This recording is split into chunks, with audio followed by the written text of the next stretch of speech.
Welcome to Kantar Emori Marketing and Communication Podcast Point. My name is Alar, come from Tallinn University, BFM, and work as a marketing lecturer there. Today's episode comes in English. It comes because we have a visitor from Latvia, from Latvian's SEB, Pensions and Life Company, and Communication Politics Lead, Eriks Volosovskis, yeah? Yeah, correct. So a lot of different names. I think the name of the company is actually SEB Life and Pensions, yeah? Baltic, okay. yeah. Yes, exactly. So you have extensive background in marketing and communication. So I'm happy to see you here and go through what is your experience from the Latvian side. So in Estonian and Latvian listeners can think about what their experience has been. And we, of course, talk about Red Dot Award that your team was awarded as well. And why did you actually participate, what it gives to the company, and what it holds in for yourself for the future. Mm-hmm. But let's come and talk about your early days. So where did you grow up, in Riga or somewhere near the Riga or far away of that? I grew up, first of all, thank you for inviting, nice to be here. You know, the Q4 and Q5 and Q1 each year, it's like huge sprint for us as the pension seasonality is very high, so very nice to come here and reflect. And speaking about childhood, I grew up in the city Čakava. It's like 20 kilometers from the Riga, and interesting that when I grew up it was village. Now it's city. So the city also grown together with me in a sense, because when I was growing there it was like one big football field, like one shop and something like that. Now we have the supermarket there, cinema, concerts, and etc. So yeah. Did you have any brothers, sisters? Yes, I have older brother, and maybe he has also impacted me a bit on the career path. Maybe not specially, but you know, when you have older brother, you always look at him, or the same if you have older sister. Yeah. So yeah, it was close to Riga, but at my time it was like that those 20 kilometers were far away. No, in the meaning I wasn't going with my friends to Riga just to have fun. We were living there, right? Maybe the secondary school or university, then I was attending more in the Riga and living more in Riga. So. But in high school you were like the grades were like fives, all fives, or was it like threes and fours, or how were you as a student? No. Good student or not so good student? In Latvia, when I was kind of a small guy, then at the start we had like faces, you know, the smiley face, that normal face, and then the sad face. So I would say I was more to smiley ones. So. As my mom is a teacher at the same school, so you know it's a huge pressure to have those smiles. Otherwise, you will have problems at home, you know. But later, I don't remember we had those fives. I remember we had tens already. Okay, different scale of. Yes. Okay, did you got tens, or was it like in the middle of somewhere? I would say more seven plus. Okay. Yeah, it depends. I was maybe not so good in the maths at the start, and you know, life is funny. Now I'm working in the bank, so yeah, it's encouragement to colleagues that school doesn't make you, right? You make yourself later.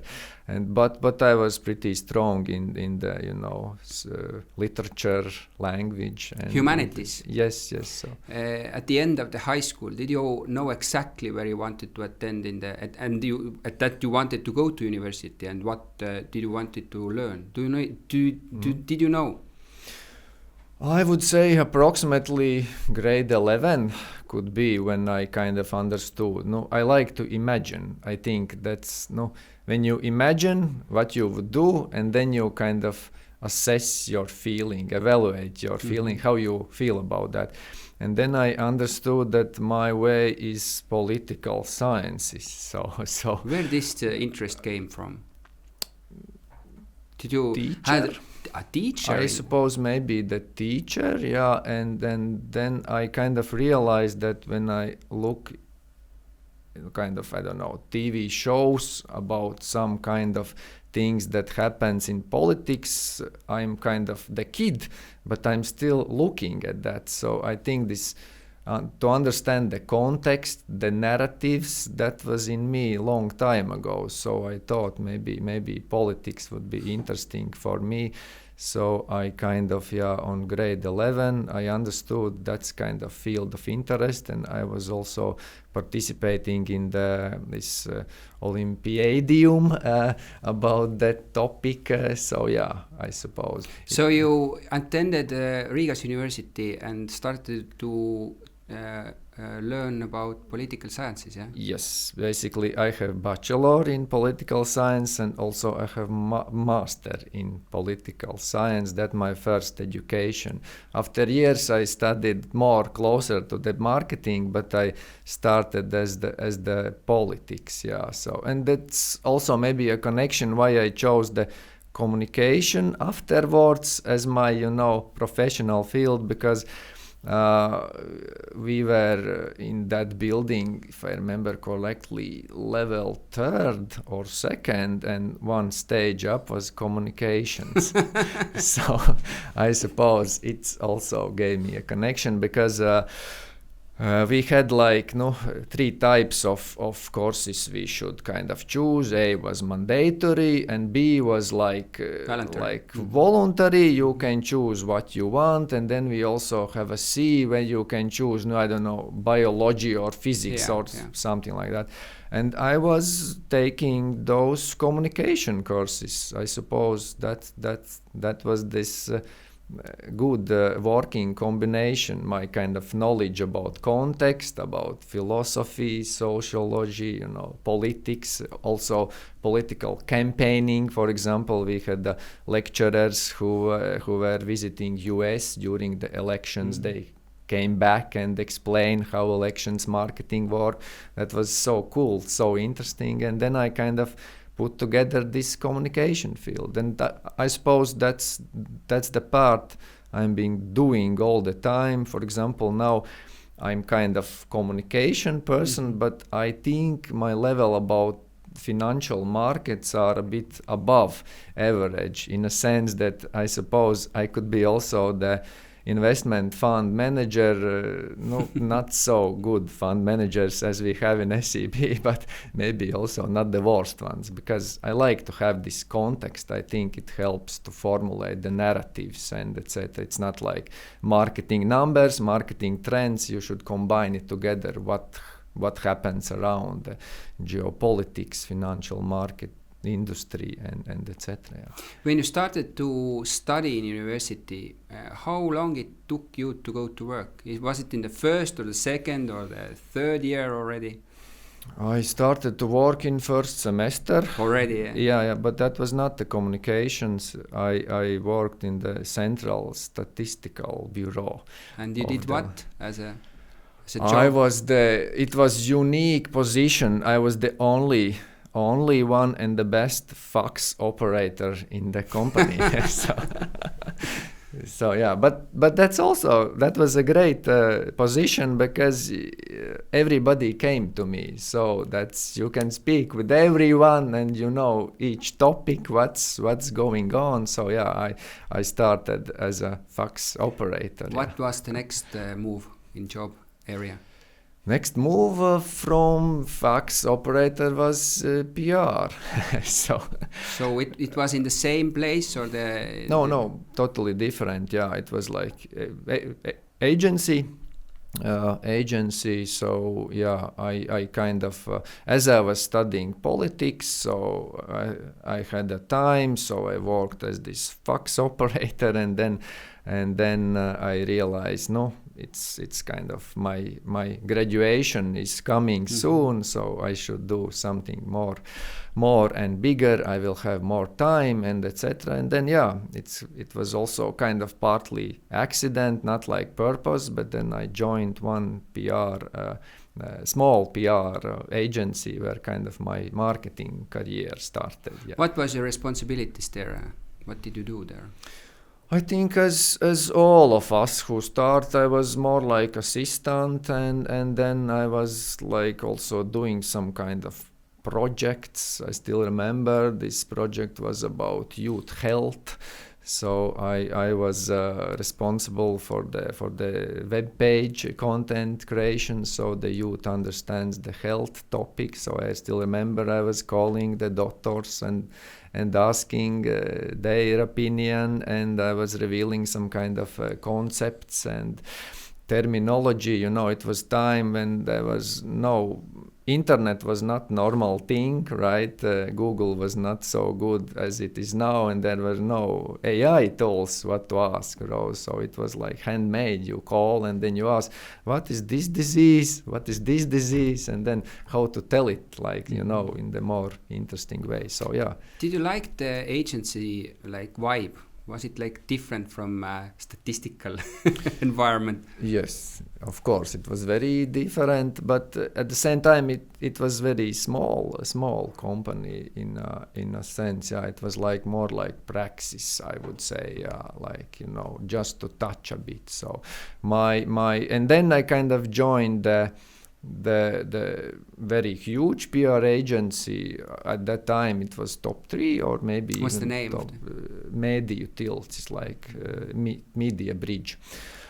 So in a sense, yeah. So then I felt this PR agency or Marcom agency vibe fully, because we were 20 people maybe. So and there were your responsibilities what?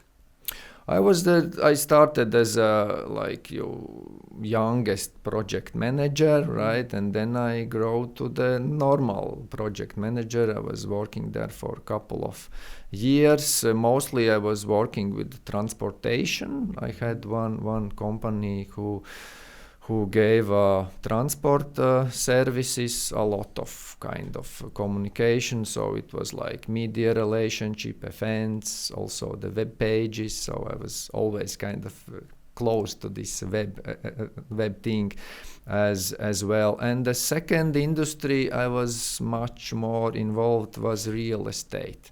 In that time it was 2006, 2007, there was this real estate boom. So a lot of companies were building the new homes, and you should be there also with your narratives. And I was the kind of project manager for the Real Estate Developers Association, so it's also gave a good... What the time gave you actually as a experience? What did you took from that time most in your career? What areas, like project management or the communication part, or how to interact with different counterparts or people, or what was the thing that you took from that job for the future? No, I can formulate that never stop learning. I suppose that was the first thing, that there is no such point when you know everything, because all the time everything happens. And then also I understand the impact of politics. Politics gives the rules, right, for your customers. So you change the narratives and etc. And I also understand this, power of team. I suppose, if you are brainstorming a lot, you can have so good ideas and etc. So yeah, I think I learned to work together, to collaborate, and to learn all the time.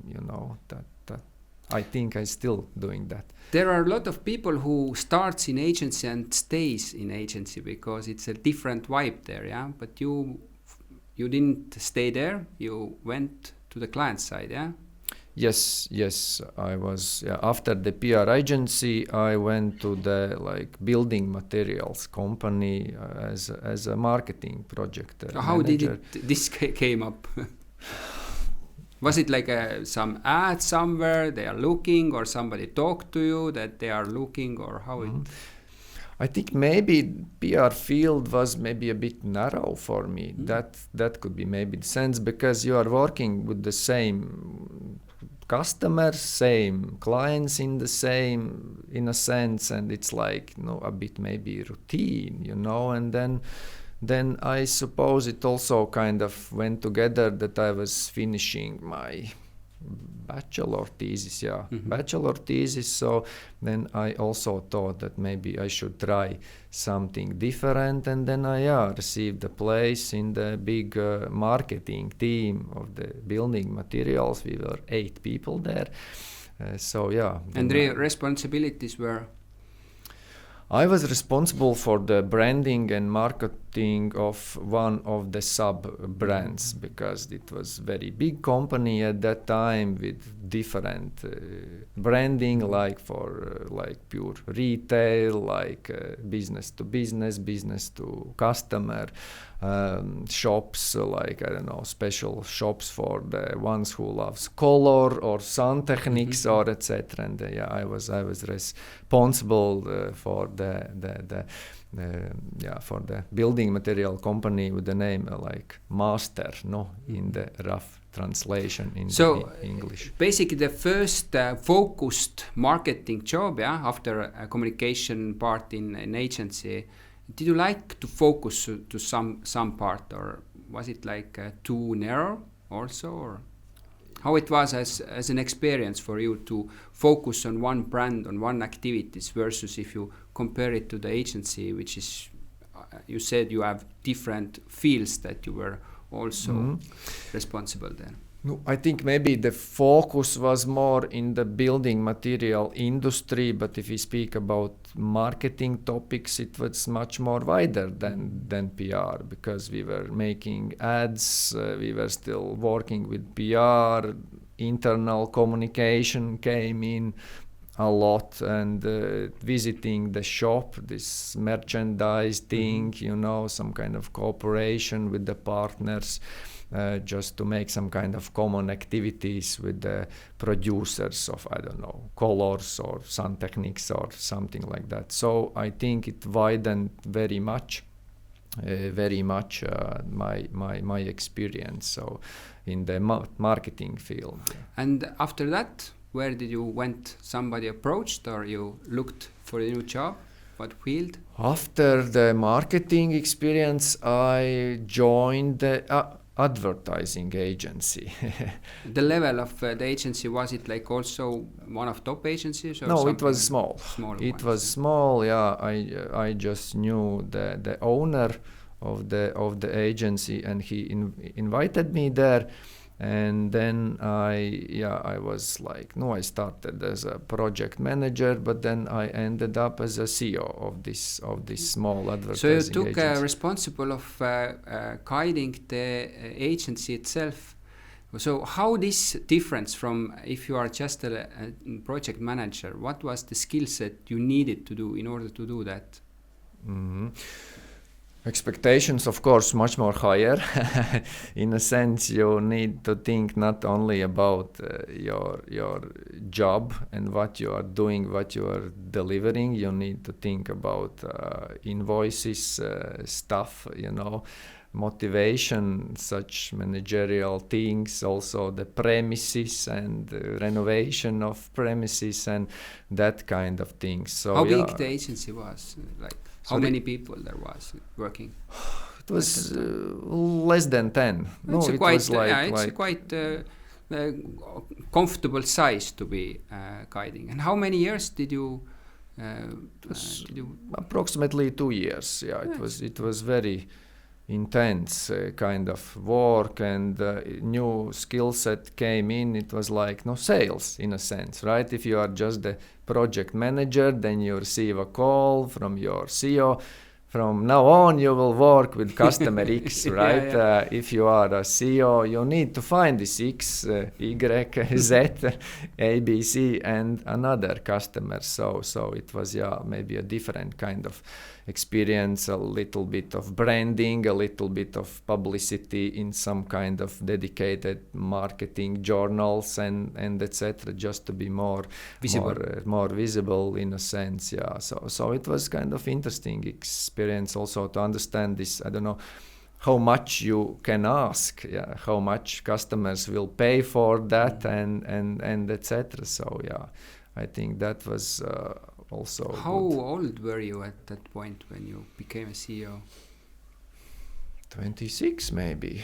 Quite young as well. Something like that. No. Lots of responsibilities, but I don't know, maybe at that point we don't think much about this responsibility. We just go and do it, it was, I don't think the name or title was so important. It was important that you have good, interesting days, and I still remember that. No, it was kind of learning part of all of us, because all team were very young, right? We were kind of building the future, sometimes successfully, sometimes unsuccessfully, right? We were also thinking about, I don't know, a bit crazy ideas how to got customers. If you are unknown company and it's time when, it was just couple of years after the 2008, there was like crisis, the marketing was maybe the first function what to release in the company, no big marketing budgets and etc.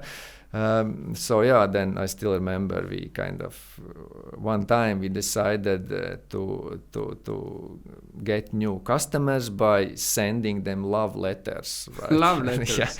And our copywriter wrote love letters to the But in to the physical company. form or via email? In the physical form, and also we bought those engagement ring boxes. No. And when you open the box, it's our phone number. So Did it work? Did yes, you gain new customers? Yes, we actually gained the new customers. So interesting. And it gave lessons that marketing can be also fun, and sometimes you need to be brave. And I think I'm still continuing to do that. You need to be brave, you need to stand out, and then and the love letters, like, I don't know, to gyros or something like that, or like food or some kind of production thing. Very interesting idea. Never heard of that, but it's quite bold idea as well, Why not? And after the agency, where did you went?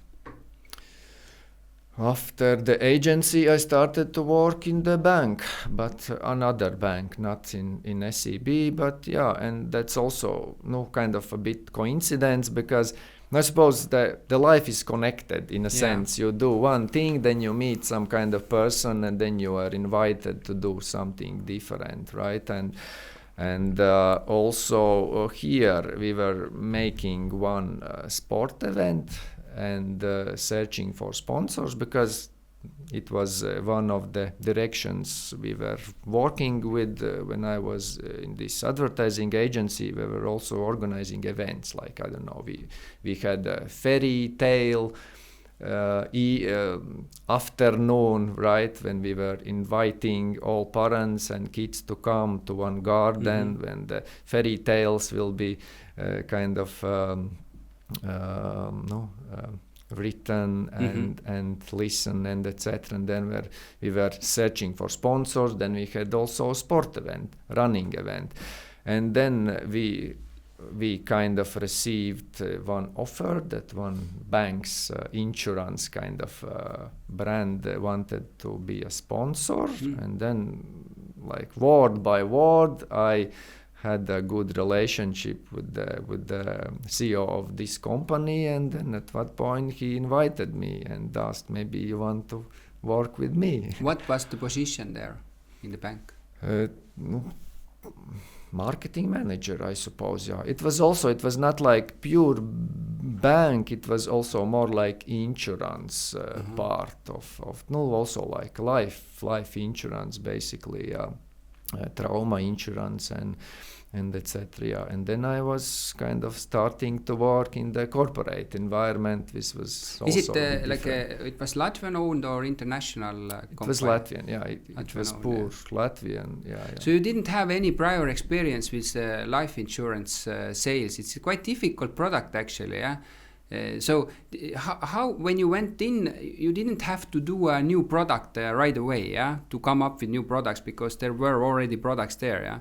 Yes. I'm just wondering how you come about to actually introduce new product in life insurance market, because it's like a more or less thing that you have to have a historical data in order to do that. So how did this, if it's Latvian owned, it's not an international company, how did you come up with this like environment to come up with new products in there? You are right, there were the products basically. No, we were kind of building awareness of some kind of new product which is the combination of something, because in such complicated cases there are rules basically by state what you can offer, what kind of insurance and what kind of tax environment are there and etc. Yeah, so it was kind of new combination of that. And no. So your job was more like market communication part, yeah? How to communicate those products. Yeah? Yes, it was like the marketing part, a lot of with the help to promote sales, work with the branches and etc. It was at that point new company for the bank, just recently kind of started this kind of direction of the bank, and we kind of build it together, yeah, and it was kind of successfully, yeah. The market share rose pretty high, because there is one good point, if you are part of the big bank, there is huge customer base, right, that you can work with. It's not like that you are just small company with no name, nobody knows about you, but you already are a part of bigger company, so it's loyalty and sales and branding, communication, and it works, yeah. How many persons were in your team? Were you alone or was there anybody else as well? At that time I was alone. Yeah, I was alone, so it's also a good kind of experience for me that I was kind of the main person to decide what to do, when to do, and for how much. Of course, I had friends in the bank and I can chat with them and etc. But they were working with kind of different products. Yeah. So how many years were you there? Also approximately two years. Yeah. And then what came after that? No, then I joined SEB. So you have been quite many years now in SEB, yeah? Yes. And it was you entered to the same sub area, yeah, this life and fund, yeah. Similar, yeah. In this previous bank, it was more about risk insurance, life insurance, and more about voluntary saving. Then when I started to work in SEB, it was first more about second pension pillar. At that time there was a split of the companies, and my company, SEB Investment Management, at that time were responsible about second pension pillar. Yeah. And you were entering as a marketing manager or communication manager when you started to work there? Yeah, basically I was the project manager. Mostly my duties were around the marketing, communications, but also I was a bit responsible for the trainings, and this is when I learned about financial markets and everything what's inside the second pension pillar.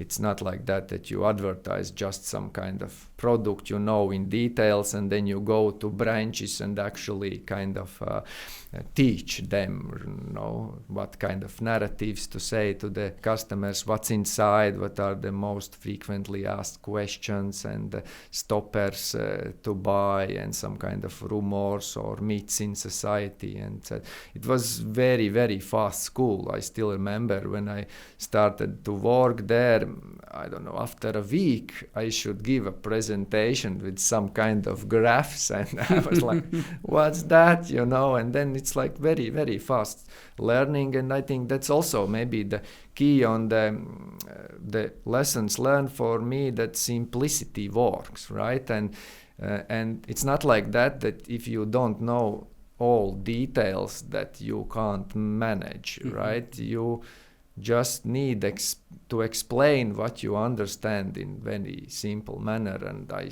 think I'm still doing that. And I was just like explaining to colleague, this is the graph, right?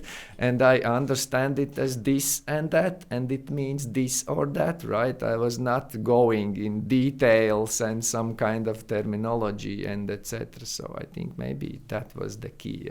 Now you're working as a Baltic communication marketing lead, team lead, but was there something between this position as well? When you started as a trainer, basically marketing trainer, but and that. No, the projects change. Basically, position as a title didn't change. The duties change all the time. Yeah, if somebody thinks that in the bank there is routine and it's boring, they are so wrong. A lot of things happening, you know, opening new funds, sunsetting funds. I was also the project manager of that, you know, to sunset some kind of fund, the communication with the customers, money transfer to other products, merging together two funds, a lot of such kind of things. So it was like, what was going on, we were covering that, and it also gave me a good experience about project management and etc. How big is your team at the moment? At the moment, no, communication team is part of the customer experience area. Yeah, it's a kind of unique name for that. It consists of several parts, like digital development, like loyalty team, digital sales, and also Marcom team, right? In my team there is 4 people, me and 1 person in each country, but in CX we are around 20.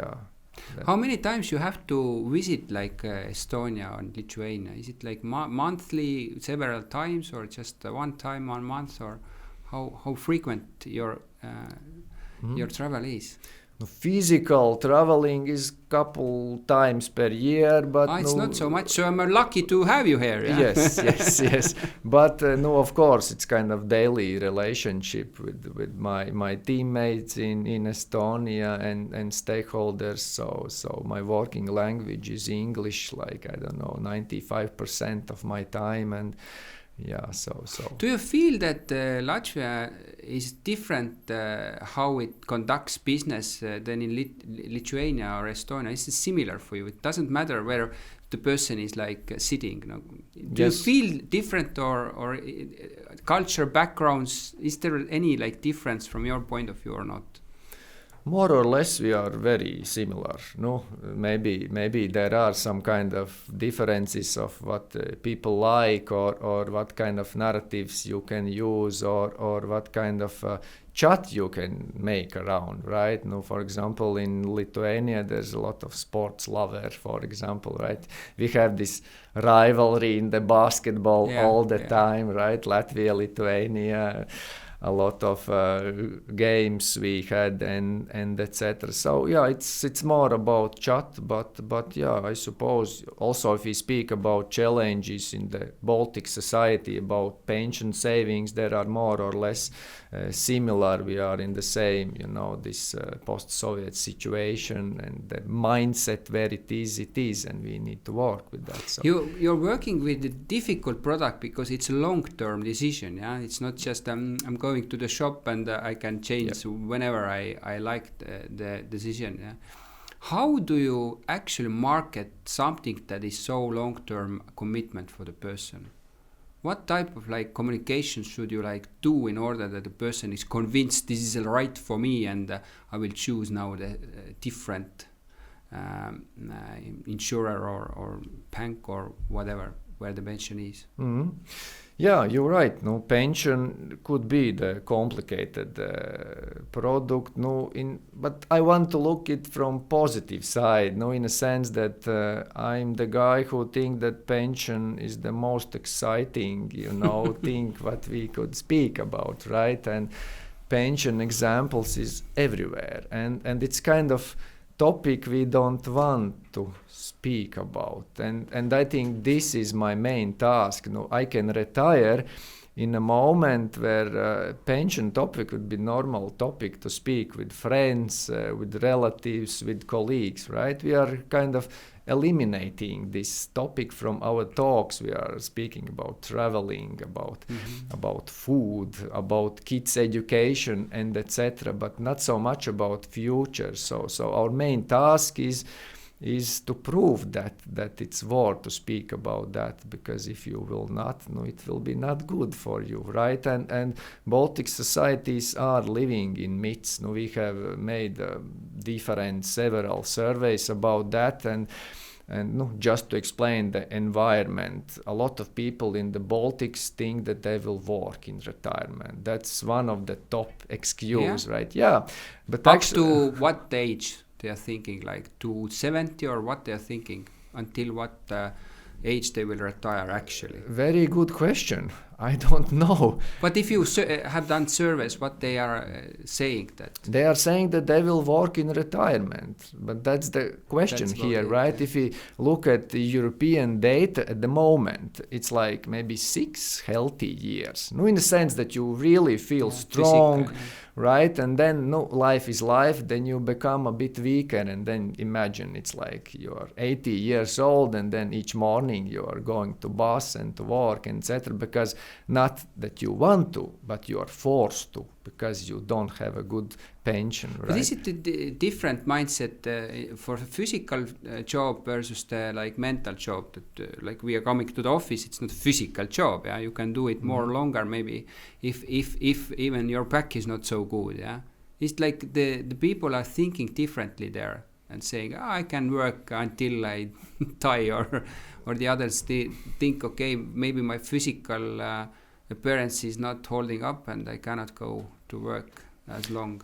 No, I think both, and they are just thinking that they will work, because it's kind of maybe tradition, also existing pensioners are working, a lot of pensioners, right, still work, but I believe it's more about that they are forced. For example, European data shows about Baltic that approximately 1/3 of existing pensioners already lives in the level of poverty, right? So it means that they are more forced to work. So you're talking about government pensions, which is not high, and regardless what type of work you did, and that's why it's poverty. Yeah, they just don't get enough pension. Yeah, if they do it, if they haven't done voluntary pension funds as well. Yep, that's the mindset switch we should have. Yeah, because you can ask any bank, basically everybody will say the same, that first and second pension pillar could give up to 50% maybe from your existing salary, and for sure it's not enough, right? It is the same in Latvia and Lithuania, this forced saving for the pension, the second pension, yeah? It's the same like in Estonia, because we have also 3 pillars. Yeah? Yes. Is it the same in Latvia and Lithuania? We all have 3 pillars. There are a bit differences, like state contribution, what's the contribution rate, and what's the flexibility level. But basically in the all countries we have 3. But in Estonia levels. they did the reform again. I think it was a couple of years ago, which is the second pillar went also voluntary ones. Yeah? Yes. You can invest there, but you don't have to. It's the same in Latvia and Lithuania at the moment, or not? In Latvia, it's not voluntary. It's like mandatory. Yeah. In Lithuania, there is reform just now, basically this year. To go which way? Also to voluntary way? Yeah, also to the voluntary way, so it's becoming more flexible. But how popular is actually the third pillar? That people are investing not only voluntary, but they want to invest? Is it like a minor thing, or is it like a huge thing? Or it's becoming much more popular. I suppose people start to understand that you need to do something on your own.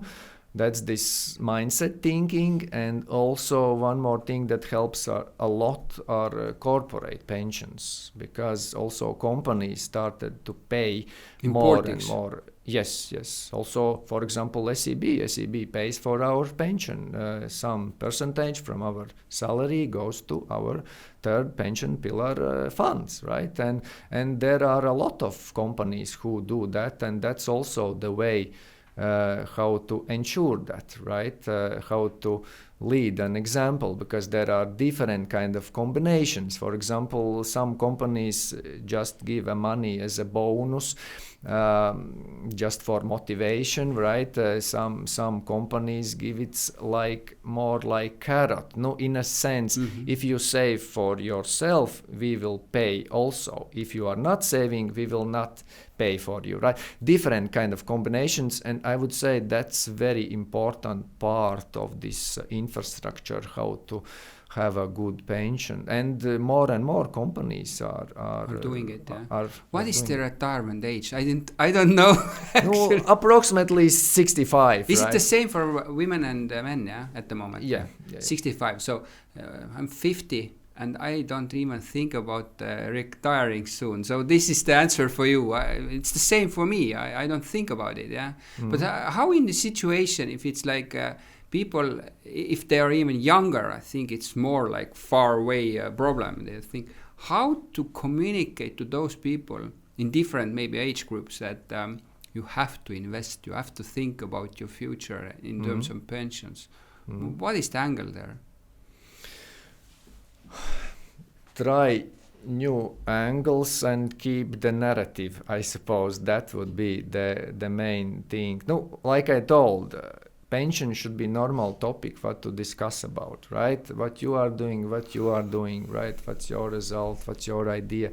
And etc. We need those stories to be shared, right? That's not like the secret in a sense, but you need to have attention, right? It's like we are speaking about the movies, or we are speaking about sports or culture or politics or food, right? You need to speak about that, and that's our main goal, to speak with different auditories, with different messages. And lately we've been starting to try totally new things. No, in a sense, the last year in the Baltics, in all countries, we made a campaign without the pictures, and that was something new for us, because maybe the first thing that comes in our minds when we speak about pension, let's show some older self, yeah. Sorry, like older self. Older self, or maybe let's show some happy pensioners couple by the sea who are drinking coffee and they feel so good because they have a pension, right? And in that sense, maybe it becomes like boring, right?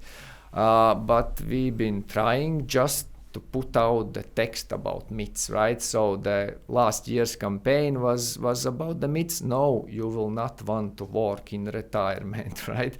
Just white letters on the black environment. That's it. So you say the that billboards. The customer insight shows you that people are thinking about doesn't matter, I will work anyway, and now you're trying to basically communicate against this insight, yeah, and say that maybe it's not so good idea, yeah. Yes. That it's better idea now to invest something from your paycheck in order not for you to work in the future. Yeah. So this is the angle there. Yeah. And we've been using different channels. For example, internal communication. We had discussions. I have this jumper from that. It was called "Let's Talk About It," and we've been talking with the colleagues about those myths, right? About those myths, and also we actually had comedians. Comedians was also playing about, right, the myths, and I still remember one joke from comedian. He was telling, people will work in retirement. Honestly, I don't want to work now. I can't imagine that I will work in retirement, right? So then also another angle, children will help me. That's also kind of very popular. Because they are responsible, they have to do it. Yes, and the survey showed it was like approximately 40% told that no, my children will help me, right? And then at the same time, we've been asking to customers, to people who are already on the pensions, right? And the same questions, no, how comfortable you are asking money to your children, no? We call it like pocket money, right? Yeah. It was approximately 10% told that they feel kind of comfortable. No, then the mindset change. Are you really been asking your children money so they can spend it on your grandchildren? You know, some kind of interest studies show them world, but no, they will give you money to buy food. No, that sounds very wrong in a sense, right? But still, this myth is a bit. But is there any difference between Baltic countries there, like how the people are thinking about it? Like again, that the children will help or I will work. Is it the same? I would say it's very, very. So you say similar. that basically we are quite similar at the moment, because it used to be in the past that we were different, because the culture background, maybe if you look at Lithuania, the religion is a little bit different than Estonian ones, etc., and you're in the middle. So it's and also like how many Russian speakings are living in different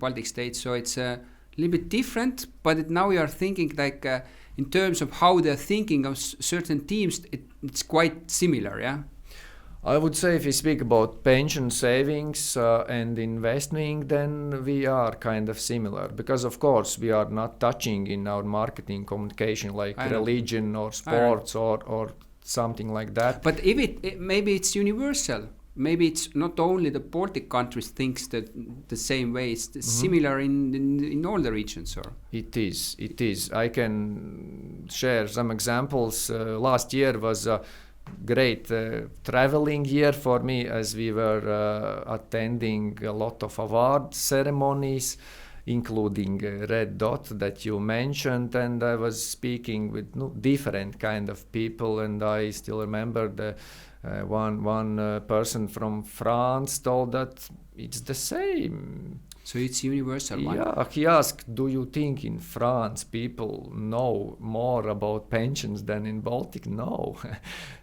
Let's come back to the Red Dot. Please explain what is the award there, and what did you actually enter with what to the ceremony, basically? For competition. We received the Red Dot for our, we call it our pension superstar, next generation pension for web journey. Basically web page, the whole journey, how customer can buy it from the start till the end. That was the award we've been receiving about, right? So it was about next generation and how customer can buy it with different design elements, because design was in the center basically when we were developing the product. Customer was in the center, and I'm very glad that it's recognized, because just to name an example, for example, we came up with so simple application form that you need to give us only two things: your age and salary, and that's it. And that was also surprise from international colleagues also in the same conferences. We were chatting about different kind of people. Usually there are maybe 10 questions that you like: risk level, that this diseases, that. I don't know what. Yeah. And then you are kind of afraid to fill it. It's so complicated. You don't know what you want. You don't know what to choose, what's good, what's bad for you, right? Just two questions, and then everything happens automatically. We kind of suggest you the contribution that suits you. You can change it afterwards, right? The fund is based on the life cycle principle, so it means that it changes by your age. You don't have to do anything. The portfolio will be changed automatically when you will get older, right? So just one decision, like we call it, 2 questions, 3 minutes, you are set. And I think that was also the winning formula. If somebody would also participate in the red dot, that is it a competition, or it's just how it actually how you approach to this red dot to be awarded by the system? It's an application. Yeah, you need to give an application with some structure that they ask. The text, there's some kind of attachments, the pictures, everything you want to tell about that. And there are different kind of categories. We applied for the digital, right? But there are a lot of categories that they are reviewing. Yeah, so it's an application, and then they review it. It's like all the competitions, right? You need to apply for that.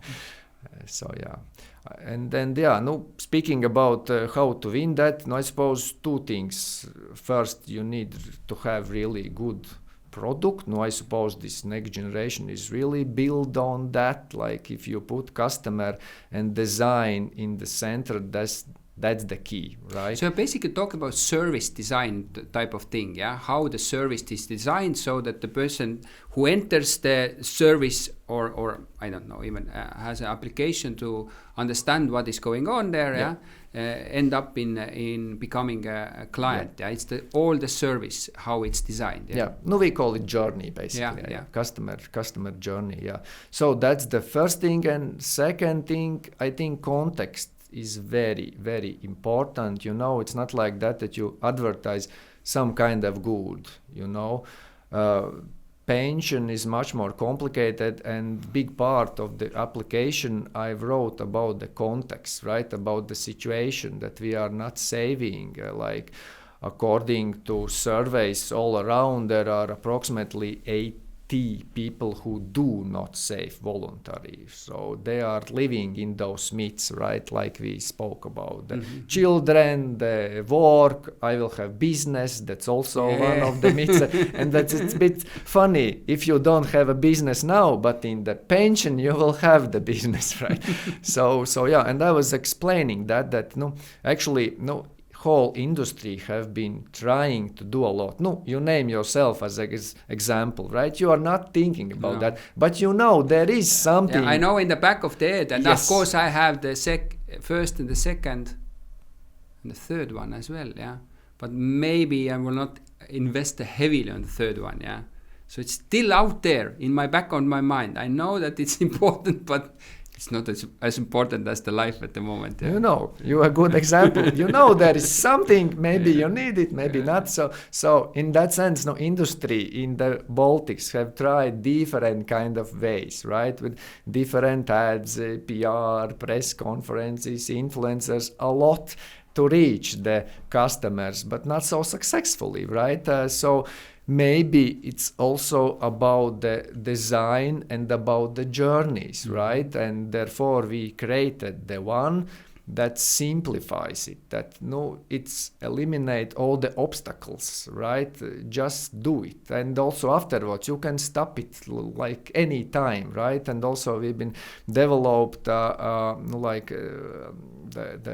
internet bank's version of this saving part where everything. It's so transparent. You know the result, the fees, how much you have earned when your portfolio will change, where you are invested in with the names and etc. So this also transparency gives some kind of confidence. Okay, I will try. So I suppose we need to explain the context for this international jury, that it's not some kind of product that you compare with yogurt or bicycle or I don't know, some I don't know, clothes, for example. This is the like people saving product, right, where we are working in. So yeah. But the example that you gave earlier, this text-based communication, was it part of that, or is it like a separate thing? Yes, it was part of the launching of this next generation pension. Was it successful, yeah? To just have the communication by text and not show any pictures? Because it's like a controversial, it's a different way of speaking out.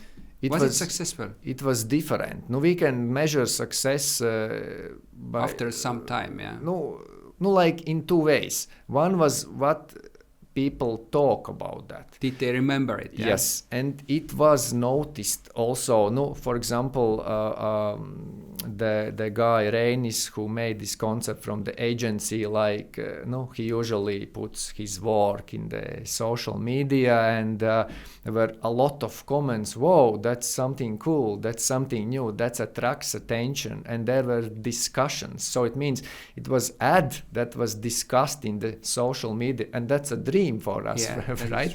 So that was one thing. Of course, it's not easy to crack this code if 80 people do not save voluntary. It's not like that you made one campaign and that's it, you are saving all the Baltics, but it's huge step. Let's talk about it. Was part of this campaign, or is it like a separate communication now that you have?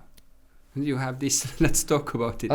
Was it part of that campaign? Yeah? Yes, it was the part of the campaign, but more internally. Plus, we are visiting the companies and company employees by also explaining and discussing the myths, statistics, and etc. So we are investing a lot in awareness of the topic. But the ads themselves or the communication, was it like long copy or the short copy ones? Very short. Short ones. No, like, no, you will not want to work in retirement. Big letters. Why I ask is that, in communication theory or advertising theory, this saying or approach is that if it's like, how it's pronounced in English, low involvement and high involvement. Your product is high involvement, which means that this is a difficult decision. It's long-term decision. It means that I will take more time to convince myself or understand the situation, what I'm going into it. Yeah. So if it's high involvement approach, it means that I need more information. It means that I can also have ads that are longer copies. That's why I'm asking. Yeah. Mm-hmm. So, but you didn't go this way. You had short copy, but it was different in a sense that there wasn't any image involved. Yeah. Mm-hmm. Yeah. Short copy, and then after, it's kind of call to action is the awarded landing page, and then you can receive all the information. We started with the myths, with the calculator and everything. Any kind of questions you could have, we were there with the answers just to convince. So I think it shouldn't be like you express that you need to have long. It's advertising theory time, right? It's a psychological theory that has. From the theory point, it's fine. I was thinking that pension shouldn't be so complicated in a sense, right? So, and I think with this next generation SEB next generation pension, it is like that you could have your decision pretty quickly because you always have a plan B, right? You can stop, pause contributions, and that's it. It's not like marriage or that you can't get out change, of it. Yeah. So and also our media strategy were more based on outdoors, a bit less on the internet. So and I think that was the key, and the results were different. I suppose it was based more on the placement, in a sense, how many big billboards we have in each city, in each country, for example. But it was Baltic campaign, yeah? Yes. Simultaneously. Yeah. Similar strategy, and I can tell that, for example, in Latvia we had a bit better results because we have few very huge billboards. No, you can't skip them, actually. I mean, by meters, square meters, yes. How big they're big?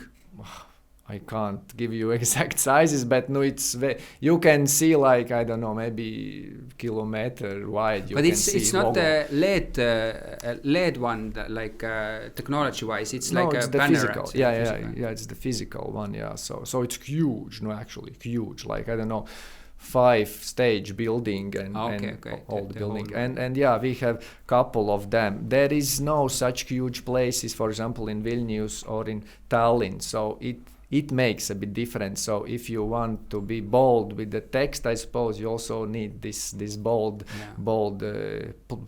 placement. Plus, also we made some kind of contextual ads. No, for example, in Latvia, also we had ad you will not want that children will support you under the children theater.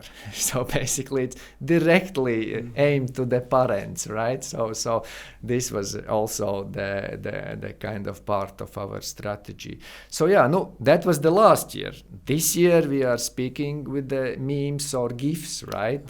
So we have now a bit different strategy in the Baltic level. In Lithuania, we are speaking about reform topics, right? But in Latvia and Estonia, we are out with the memes and the same message, but visually it's the meme. No, for example,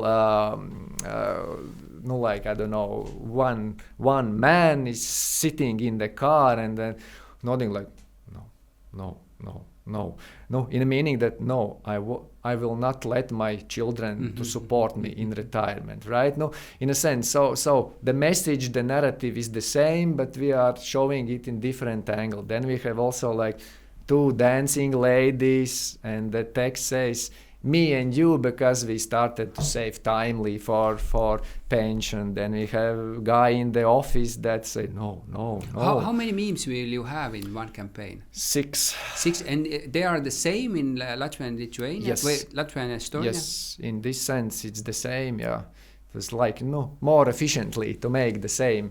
But it's distributed through like paid ads or places, or it's like trying to just push it out in free social media, or how it's actually the approach? It's mostly paid, but of course we are counting on the sharing. Yeah. Therefore, also this internal communication, and then your personal circle of the people are crucial, because memes and GIFs should kind of live in internet firstly. But memes are more like humor, yeah? And there are like people who say that humor and maybe banking and pensions are not going together, because humor is humor and it's a serious stuff. But now you have approach which is a little bit different, and there is no like questions about it in your mind, yeah? Whether to go with a humorous line. I'm ambassador of humor, I suppose, yeah. I think that's the right way, because we should, like, I don't know, make pension more human topic in a sense, right? It's not just numbers or guys in the suits and ties that explains you something about Standard and Poor 500 index changes and etc. It's basically part of your life, big part of your life, because you can live in pension 20, 30 years maybe, right? Yeah. Who knows, right? So humor is normal part. Could be part of it. Yeah, and if you are using like smart humor, it's, I suppose, very good goes with the banks and especially SEB tonality. If you use the same, the senior green, right? I guess you have heard that we have changed our color a bit from green to senior green, right? Which is very warmer, I would say. Yes, very nice color, right? Actually, we have just to switch a bit topic, we have first time we tried this new senior green in the Baltics. You call it senior green, yeah? Yes, yes, we call. I would, when I looked what the difference was, for me it's more warmer color, yeah. It's more like.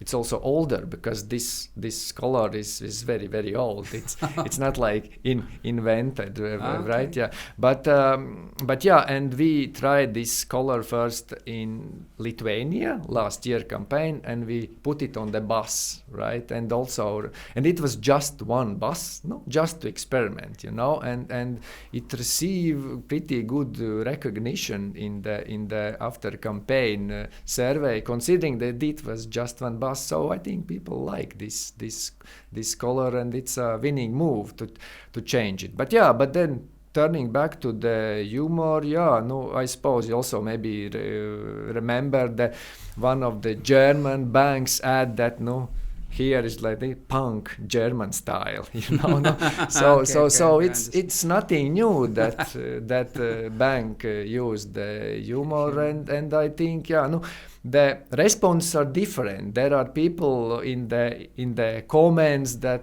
writes, this guy about the I will not work in retirement do not resonate with me, but I like the dancing ladies, right? So it depends. Are there any cats or dogs in the memes? No, but actually maybe we should try. Yeah, these are the most prominent ones in everywhere. Yeah. But yeah, you are right. People like animals. I have used animals intentionally in the internal communication for the colleagues. I have a cat home, and I was making small movie when I received the red dot catalog, physically. Yeah. It's so huge book, and then I was opening the box. I was working at home at that day, and then my cat came. Yeah, so he was also in the video. Involved. Yeah. And then when I showed to colleagues what was the thing, they remember cat, of course, right? So yeah. Maybe that's a good idea, to use. What about technology? Do you use in your systems this automation part, I don't know, CRM part or marketing automation part or communication automation, as a technology in your company? In the company, of course. That's maybe not directly my topic, but I know colleagues. There is a teams for that. Yes, there are teams for that, and especially if we speak about loyalty communication with existing customer, it should be automation, right? It should be like that. But it's not on your table. No, it's different teams. Yeah, it's not directly on my table. I ask all the marketeers or communication persons that if you are thinking not only this campaign but overall your approach, do you believe firstly an idea or media channel? Because there is a couple of ways how to approach it. That I have the channels, I know how to communicate with people, how to reach them, and then dependent on the media channel, the format will give you the guidance of what type of ideas could I put it there. And the other part is to approach it like I have an idea, let's talk about it. And then I will think, okay, where and how I could execute it, and then after that I only go and find those big billboards or some. What is your approach? Is it the idea first or the media channel first, generally? No, of course we are thinking about both. No, you can't. But if I'm forcing you to think about different way, because you are coming from the agency side as well, so you understand the question. No, of course. In my mind, I would to think about idea. It's more interesting, right? So I suppose this is the first thing that comes in my mind to answer your question.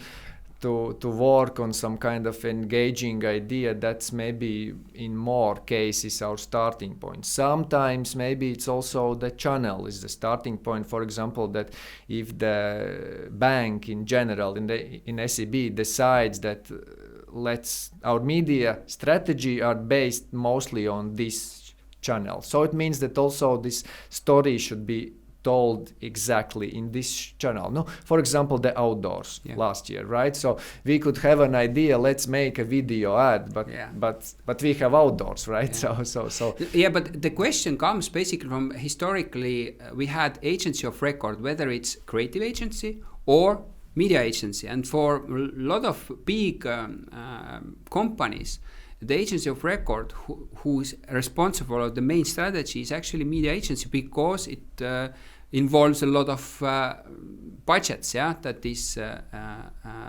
divided there. So that is the sense. And if your agency of record is media agency, you put up the channel strategy first, and then you come to creative department and say, we have a TV, we have outdoor, and let's now come up with an idea of that. That is the reason I'm asking a lot of people now. And what I have like gained from Estonian market is that mainly, of course, but they are responsible for Baltics as well. So that it used to be media agency was the leading one, and now we see more and more shift to idea, because the paid ad space is diminishing. A lot of actually the clients are thinking in the ways, okay, I have idea, I can use like influencers, I can use a social media, maybe boost something, but mainly do the internal one, the communication. So it's shifting in a sense. Do you feel it in the same way, or? Yes, I think I can feel it. Yeah, you are totally right. Yeah, because we are thinking in generally, right, how to reach the customers, and customer base for the pensions are huge. Also the existing customers, right? How we communicate with people who already save, right? What we want to say them, because it builds the trust in the system, loyalty of the brand, and they can spread this nice message around their friends and etc. PR is very important, right? Social media, what comes in, it's like stakeholder, like spokesperson, private accounts on LinkedIn, on Facebook. We also need to think about that, right? Because I have read somewhere that people like people more than people like companies, right? So that's a channel and internal communication. Yeah, that's I think maybe the biggest change in my career. If I remember, like many years ago, I was not concentrating so much internally, because we were kind of thinking, employees should know, they definitely know, right? But that's wrong.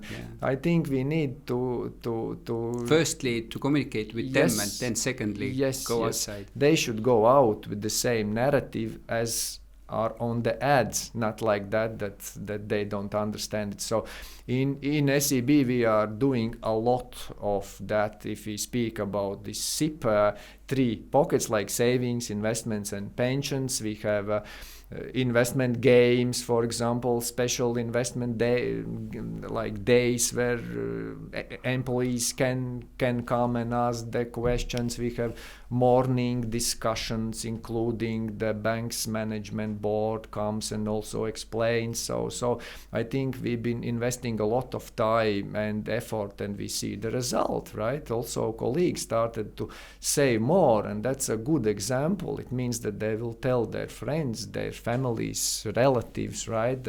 That's a good thing. They are sharing our content, and I can't recall the brand of this survey, but there was one kind of survey. I don't know who even made it, but it was written that SEB in the Baltics employees likes to share the content. I can't give the details. I don't know what's inside there, but that was interesting. It means that it's not very common. Yeah. So and it's about the content, right?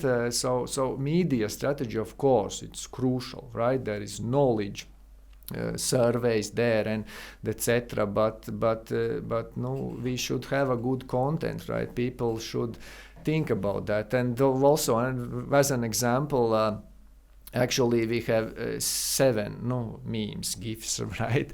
7th is with me. Okay. I decided also to make a couple of them for internal communication, right? I was like in the 3 pose, I was like nodding when everything is well, then I was sad when it's not well. I don't know, by meaning with the joke that I'm sitting very sad because I posted in internal social media after 30 seconds, no likes, just to joke a bit around that, or I also made it especially for the management, that I was looking at one paper, then I looking, when you realize how much you have spent this year, something like, and it works. And also management take my memes and use this in internal communication, because this is how to tell that narrative, right? And this is what we've been doing here in SEB. We are trying to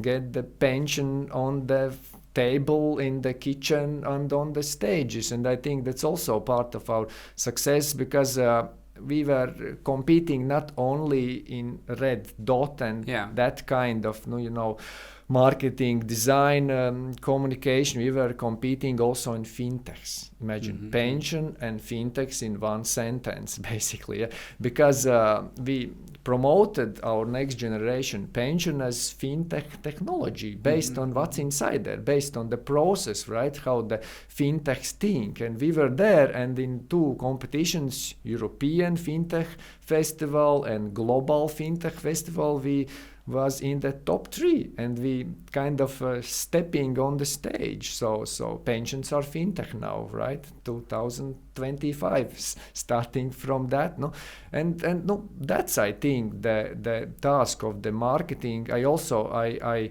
usually look at reviews and what's next, and that a lot of people speak about AI, right? It's very important, but I want to highlight this storytelling is still important, was important, and will be important. And also, I think what I can suggest to colleagues is that maybe this role of marketing communication project manager changes a bit. I think we can impact much more what product will look like, what's necessary to put inside, right? It's not like that some other department comes to you and tell, this is our product, look at it, and now advertise it, right? So we are much more impacted on how it should look like, especially in the products that's easily changeable. In the banking, for example, this robo-investor as an example, next generation, micro investments, you can change a layout a bit, you can switch the buttons, the color, so this UX, it's very important, and we can impact that, right?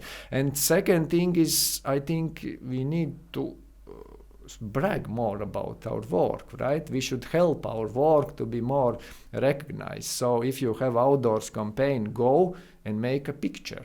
And I've been distribute yourself. Yes, and I've been doing that, for example, in my LinkedIn, because I'm proud of what I'm doing, right? And I think it's also a key. Just don't look on the numbers and recognition, reach and clicks and etc.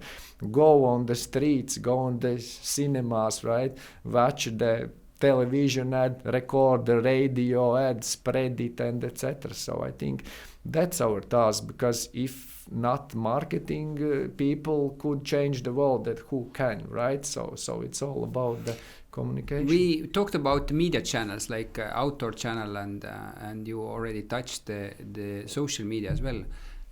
How is your experience, like owned channel, which is not like paid ad spaces, communication through social media or your own home pages, but mainly social media?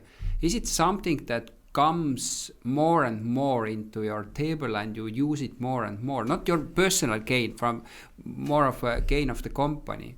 Do you see it as a central strategy nowadays, the content creation, content marketing there? Or is it just part of it? It's not the main one yet. It's part of strategy.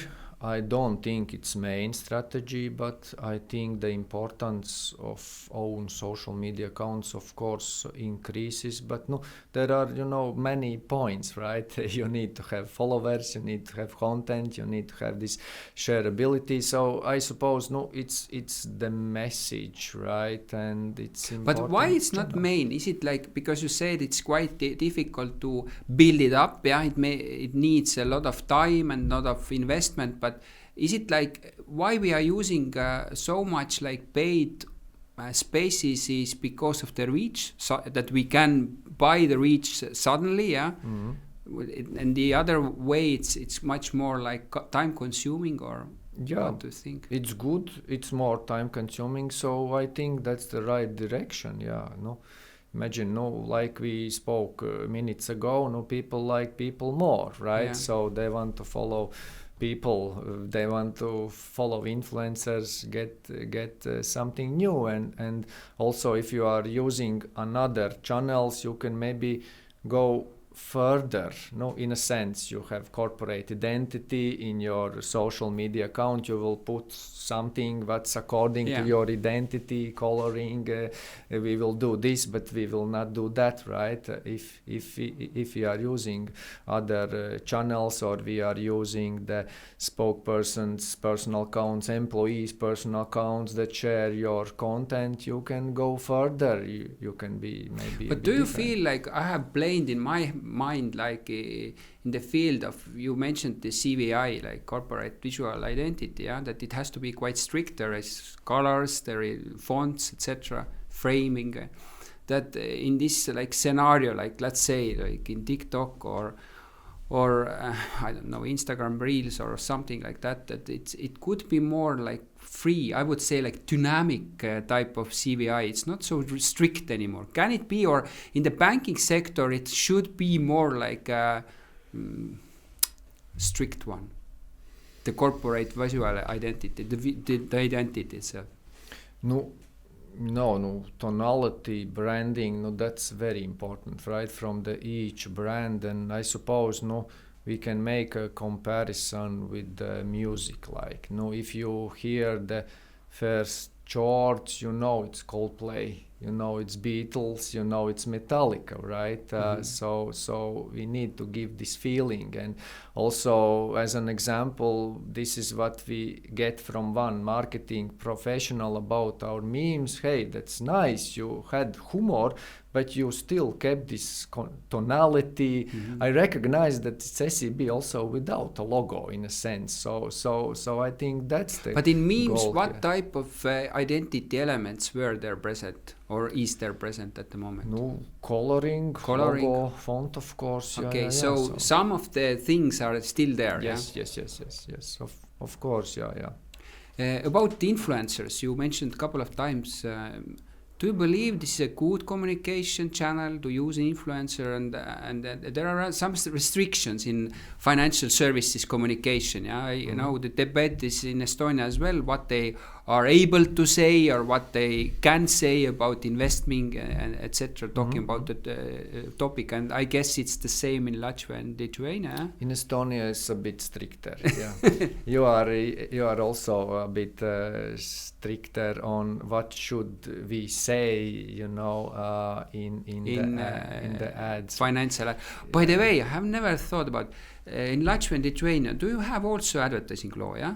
Yes. And you have law about financial services communication as well. Not the separate law, but some like paragraphs that goes through some law that says what you can and what you cannot say. Yeah, no, there are different laws that maybe if we speak about second pension pillar, it's a different law what we should or what we shouldn't. Yeah, so it's a restricted area. Yeah. But it's not the same in every country, yeah? It's a little bit different, Yes. No, example is disclaimers, for example. In Estonia, you will always have a disclaimer, not in Latvia or Lithuania. So the context there is important. But there are, of course, no common things. You cannot guarantee something, right? Yeah. So you cannot say, come to our pension fund and we will guarantee you 20% of increase or something like that. Yeah. No, that's the common it's a common sense. Yeah. Basically, also. But you said that the influencers has a little bit maybe different freedom, in Latvia and Lithuania than in Estonia regarding financial communication, do you use it a lot, the influencers, and does it actually like benefit you as a company, or is it like a different channel and you use part of it? No, experimenting is important part from the marketing communication, and in SEB in all countries, we've been using more and more influencer because no user kind of generated content, influencers and etc. No, I think that's a reality, right? Because if in my mind, if you look at the I don't know media scope, I don't know. No, in my childhood, if you want to be heard, you need to be on national television or radio, and that's it basically. Yeah. Everybody will know about that. Nowadays, there are people who never watch national television. There are people who maybe never watch TV3, for example, or listen to some kind of radios, never reads newspaper. There are people who never reads portals, but just are following their social media accounts. So they maybe read 5 articles, not the whole story, right? And so we need to try to be in all kind of channels, right? Not to concentrate just on the big ones. And influencers are the ones that maybe I'm not following there, but maybe this person has, I don't know, couple of thousands very loyal, right, followers, and we can't reach them in different way because their interest is just, I don't know, cooking, for example, right? And then we take this one. So yeah, no, we've been trying different kind of from lifestyle to the influencers, and I think that's a part. But are there enough influencers in financial sector throughout the Baltics at the moment, or is it like few of them, too few? I don't think that's enough. Yeah, I think we need more of them because no, I think those who are more about lifestyle, no, in a sense, I can show how good my life will be in retirement. That kind of no. Many influencers can do that, but influencers who can really explains what's inside or what's my strategy. I've been doing investments and pension because I understand both are very important. I have a savings cushion for myself. That's, I think, work. No, we need to educate them as well, right? And we had sometimes the questions when we are reaching out to influencers, usually through agencies, and then one of the questions is, do you have, I don't know, second pillar, right? Because if you don't have, understand. You will not understand. And then sometimes people say, I actually don't know.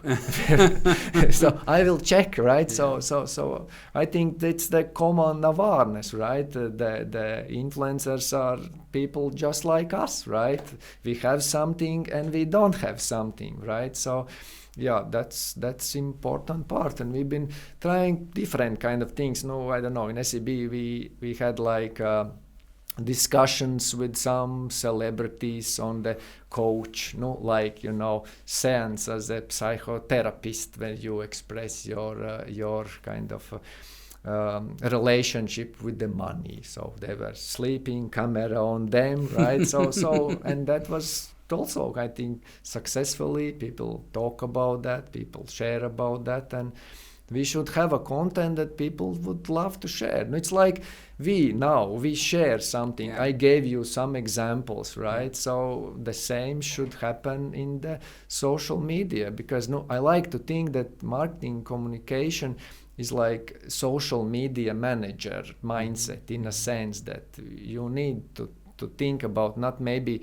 only how to tell it in ads or how to tell it in PR way, but you need to think about how to tell it in social media, so that people would love to follow you, people would love to share, people would love to engage to your message, and it's different types. Yeah. Sometimes it's something kind of, I don't know, serious. For example, one of the topics we've been discussing is female investments and also female pension, because that's also a common thing in the Baltics. There are salary gap, right? That is true. Unfortunately, right? Shouldn't be, but it's true. Yes, and what do you think in pension will be different? No, the same gap will stay. So that's also the angle. And women out live men in statistical matter, yeah?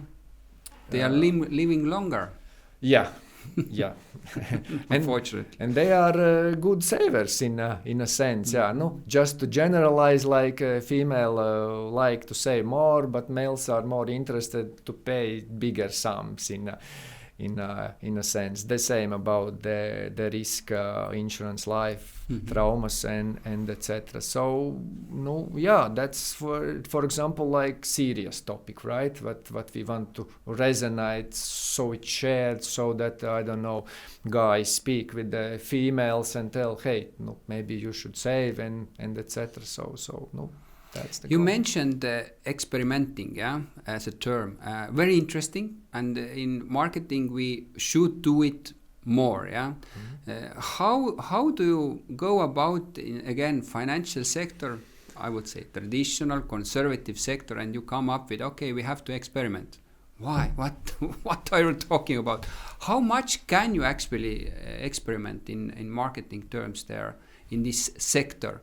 And do they like I don't know, above you, CEO level, do they expect that everything is sure bet? Don't do it unless you know that this absolutely will work? Or is it like, do they let you experiment a lot? No, okay.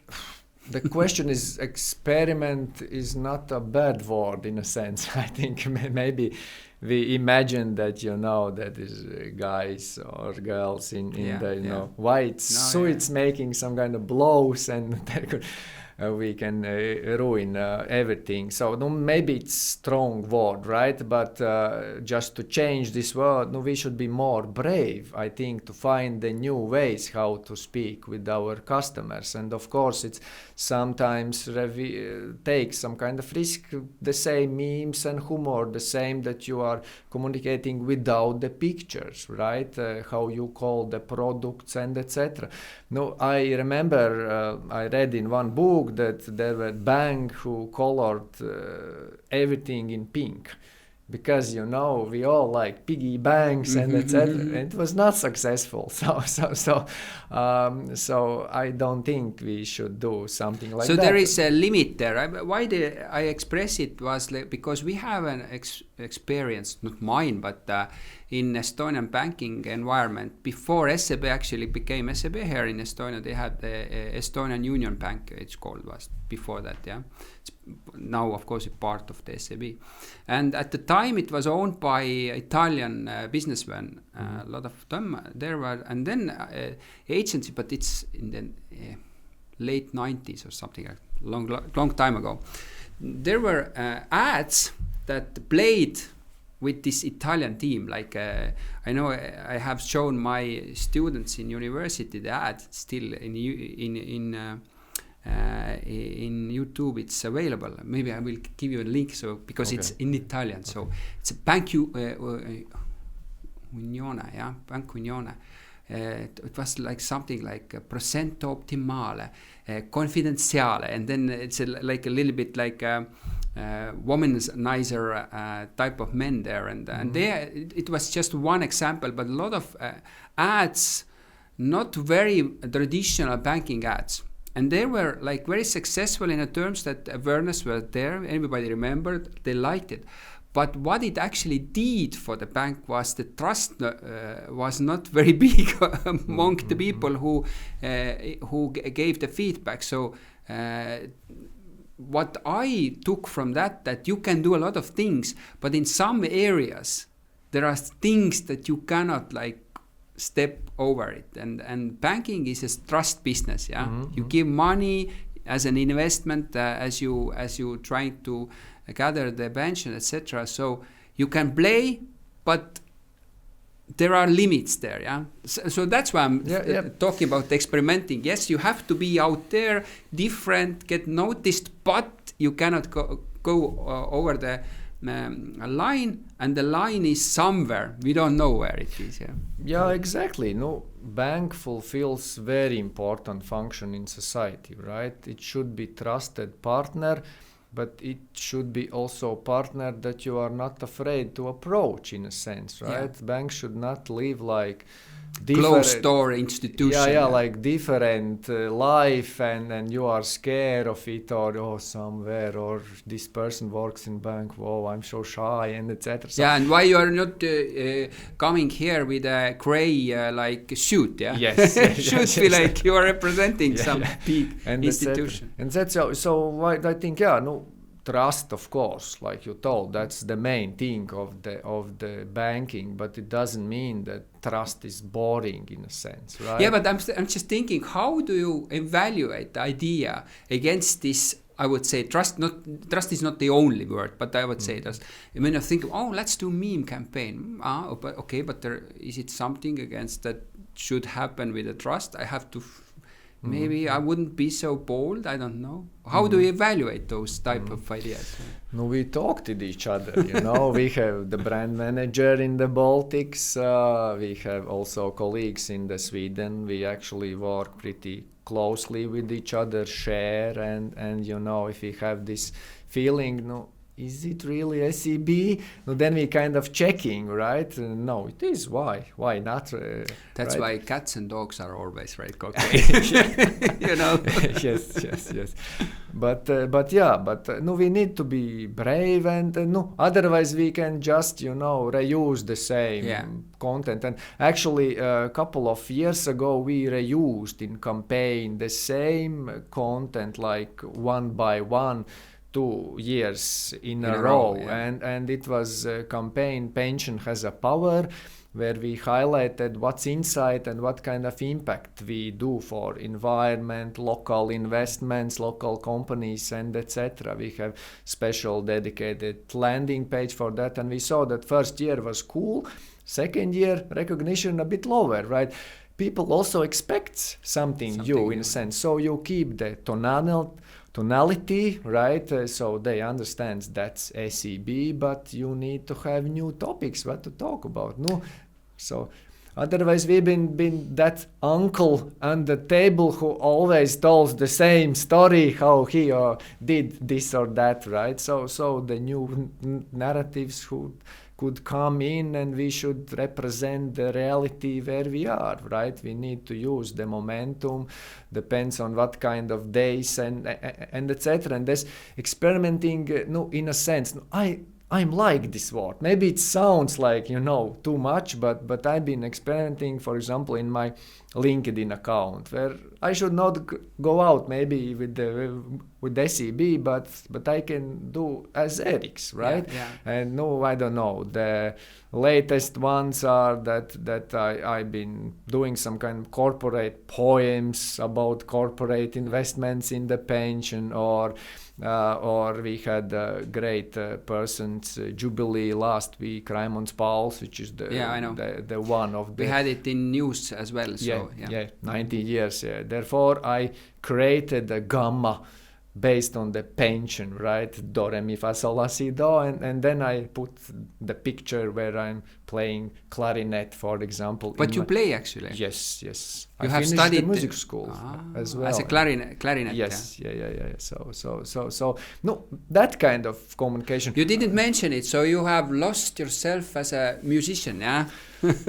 No, I like being part of the music. Actually this is the part of being brave internally. For example, we have some internal songs about pension that we are spreading through colleagues. I have written some kind of stories about relationship, including the pension topics, what we want to say. And I don't know, the latest joke was about the TV series Stranger Things, I suppose, right? Yeah. So it was like Netflix very interesting ending, right? Don't spoil it, those who haven't seen it yet. I will not tell it, but no, I suppose everybody understand that Vecna is beaten, right, at the end, and I kind of express my way how they did it internally, because they bought Next Generation Pension and Robo and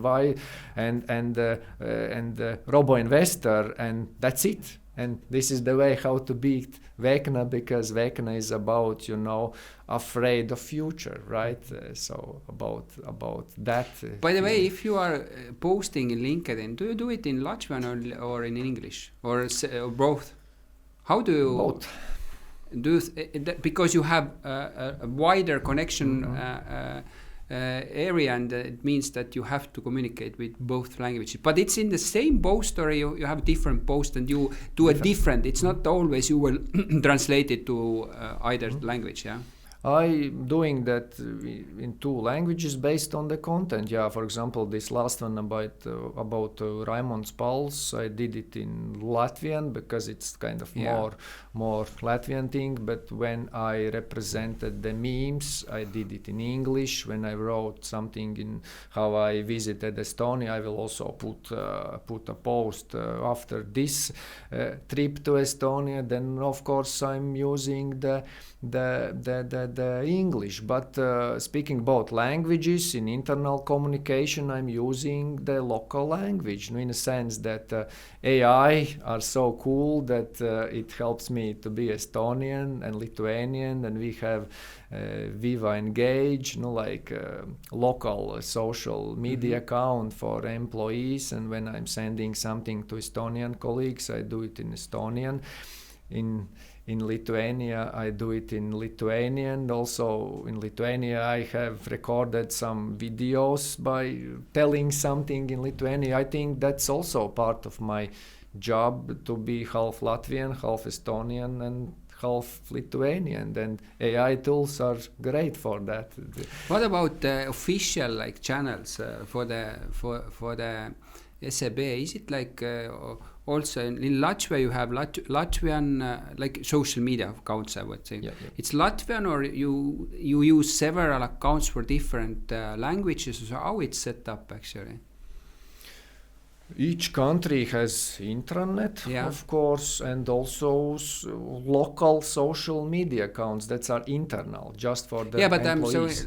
Not for employees, but outside, regular customers, official handles.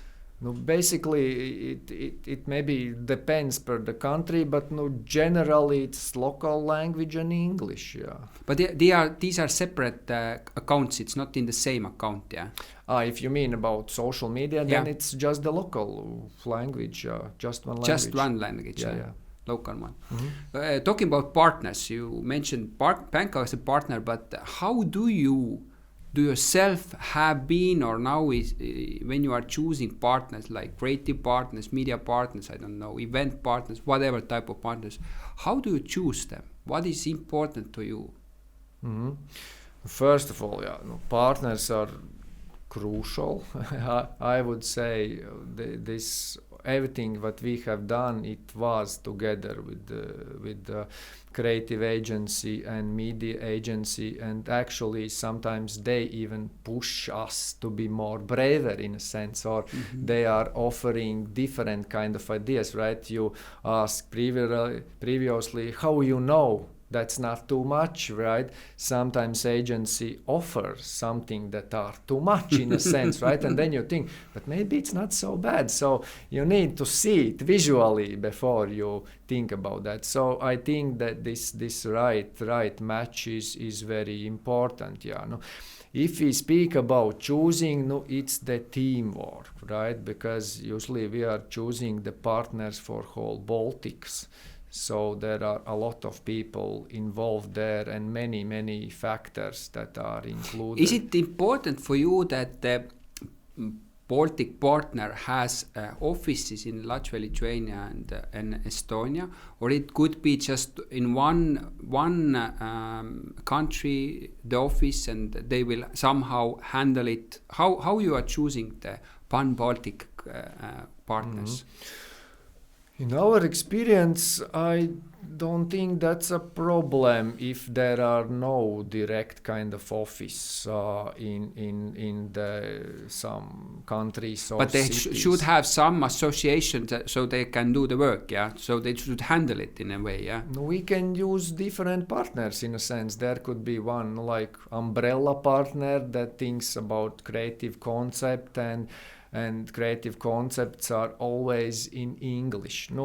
just in case it's maybe specific for one country, then it's maybe locally, but it's always English, right? And then it's a question about localization, right? Because you can have super idea and super copy in English, but when you do it in local language, it do not work, right? And in that sense, if we are not handling it by ourselves, then we reach other local partners that help us to localize that copy. Why I'm asking is, for me, it's like interesting to see that from agency side, there are agencies who has been building Baltic presence because they see that there are Baltic clients. Then there are, from client side, of course, more and more positions that cover Baltics. That it's not that, I don't know, Latvia and Lithuania do their own thing, and it's more and more like, I think it's more of budgeting questions that you have like a smaller team and it will cover more areas, etc. And that's why I'm asking, like, is it for you as a customer important that they have the presence everywhere? You just answer that. Or is it just that doesn't matter? If you are strong in one country, it's enough, and maybe you can then somehow do yourself the localization, or the agency have some cooperative like agencies that are not owned by them, but they are doing the cooperation. So basically, for you, it's not so important. Yeah, it has to be a strong central idea, and then you will figure out together or yourself how to basically localize it in other countries. Yeah. No, basically, yes. No, they need to understand the market, of course, but it doesn't mean that you can't understand it from another country, right? And if we speak about the banking services and pension and investments and etc., I don't think the differences are so huge, right? If we would have, I don't know, agency from France maybe or US, then maybe it's kind of something different for them, and it's hard to go in touch. But also I think that our organization is pretty much the Baltic, right? So I also speaking with each country representatives and etc. And of course, efficiency, it's better that you have one person, right? Not several, but also several persons work well, because they can come up with something that is specially for the country, right? Because we are changing the copy, for example, also for the memes, right? English version was umbrella version, Latvian version was very close to English because the Latvian agency created this concept. But in Estonia, it's some copies, the same idea, but a bit different, because you can't tell it in Estonian so good as maybe in the Latvian. So yeah, languages, of course. But is it like the localization of the like, let's say, take an example of these memes, yeah? Is it like I have done adaptations, yeah, for the international when I was working back in the days in an agency, then was this back translation. You have an English master copy, you do a localization, then you do a back translation, what it sounds or how it actually is in English. And sometimes it's different, sometimes it's the same. Do you have to do the same in Latvia, in Estonia and Lithuania as well, that you will give let's say, the memes in local persons and say, please translate it, and then you need a back translation as well in English, so you can evaluate whether it's too far away from the original master English version or not? Or is it like you trust them, please figure it out, and also should you also send the final product, so-called product, to Sweden somewhere, then they have to look at it, or how it actually works? Maybe to answer the last question first, we are consulting with them time by time, but it's not like mandatory that we are showing them. We are maybe sharing if something new and then we are bigger things. Yeah. Yes. Or if we have some kind of doubts, or maybe we need some kind of help on directions, because there is huge mindset there, experience, and they are so clever and cool colleagues in a sense, that very responsive and are ready to help and explain, and we've been making several changes, and actually this ad looks much way better than it was. If we just speak about elements or environment, for example, if we want to shoot something, then it's wise to consult with them about environment, what to put where, so there is less production work afterwards, that you are changing something, manually, because you didn't put it something, right? And this is the know-how that we are keeping to do. For example, in the memes, it's like original colors are there. We've been finding the environment, I don't know, carpets, bags on our green, so it's there, it's not color on the computer. So this kind of knowledge, it's very important, and gives also the freedom to use different kind of formats, or you can put the light special that the green light comes in the evening, and etc. But localizations, would you trust the local one to translate it, or should you have the back translation done for you as well? I can also recall the latest campaign on the memes. My Estonian colleague was there all the time when we are creating the content. So she already could impact and tell, no, that's not for Estonian. This impression is not for Estonia. Or also if we speak about very detailed elements, right? In Latvia, no is ne. In Estonian, it's like a, right? So it's different words. So in the memes, you can't speak Latvian. So Estonian people will understand that that's some kind of different word. I think the key is to include the theme from the start, and then this localization is just ending part. Not like that here is the meme, here is the text. The ask was more to understand how strict is the approval process in financial environment. Should it be like word to word? Because I heard that in some cases, let's not talk about disclaimer, but the wording is very important. It means that lawyers will look at the wording that goes out. Is it like part of this or not? Yes, we are consulting also legal colleagues. Are they coming back to no, you cannot say this is too you can understand it in both ways, and it cannot be this way. We have best legal colleagues. I understand. No. Sometimes they, of course, consult us or highlight the places that could be discussable, and of course we respect it, but I hope the result is still very nice, and sometimes what they are telling, that's very good advice in a sense, right? But it's a different layer, because I don't know, I have worked with fast moving consumer goods.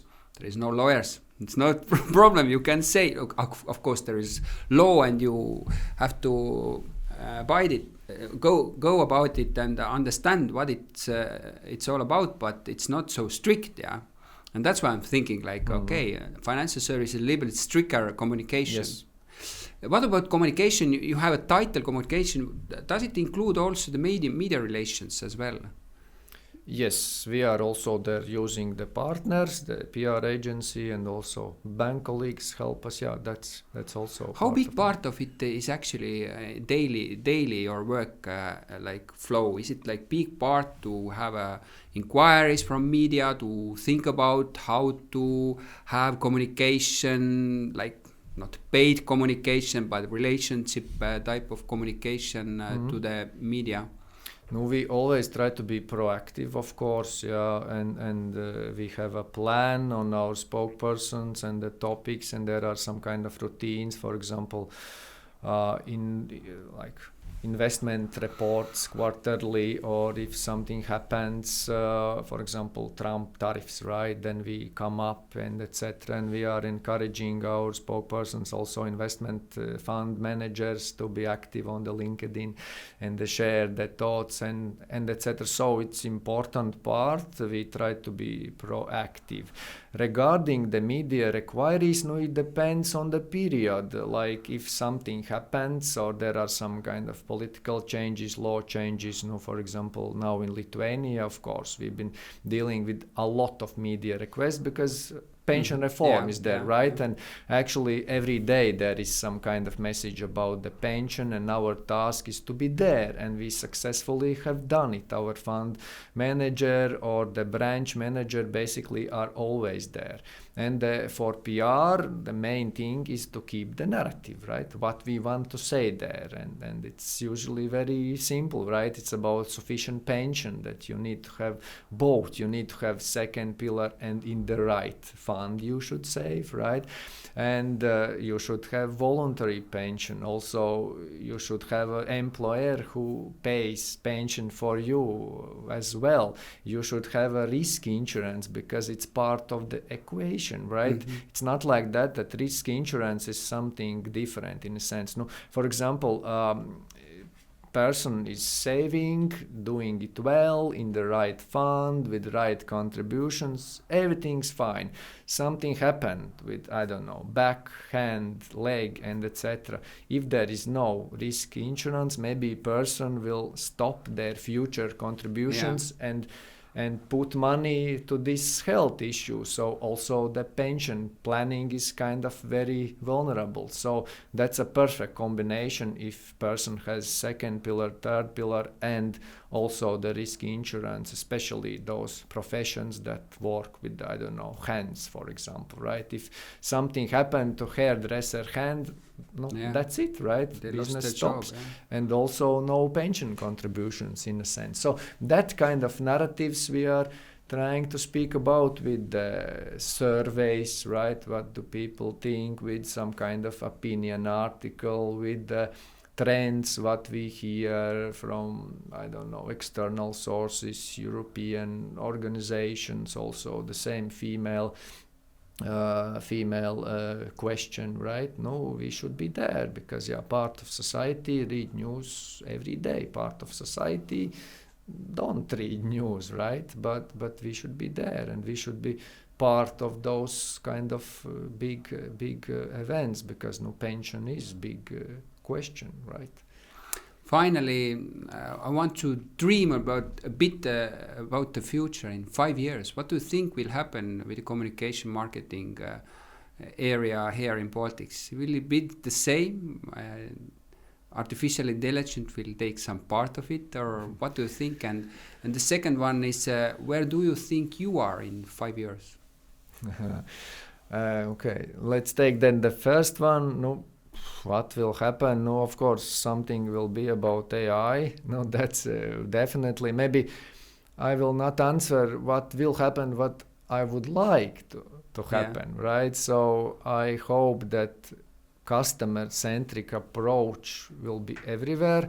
That's not just us and maybe also a couple of companies, but customers should be in the center in each function, right? In each touch point. So it's not only marketing, it's all functions. So I hope that all companies will be more keen on that we should include customers and we should build a process around the customer. And I hope there will be a lot of automation, in a sense that companies will reach me in the right moment, and I will have total transparency, followability, what I'm doing, what's the next step, and etc. So I also hope that companies will take this our transparent approach and this loyalty approach, that we should communicate with our customers not only when we want to sell something, but on daily basis, right? And this is what we've been doing. We've been sending messages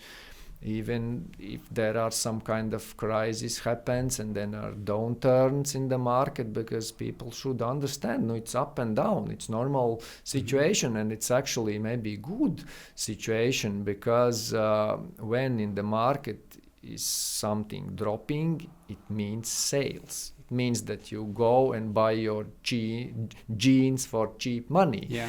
The same, you can buy your shares, right, in your pension fund, in a sense, for the cheap money that will increase when the markets goes up. So this kind of education, awareness, communication, and where you are, what's the next step, and etc. And that's very, very important, right? So I think that could be the second thing. Yeah. So customer centric, more automation. Yeah, we should learn more with AI.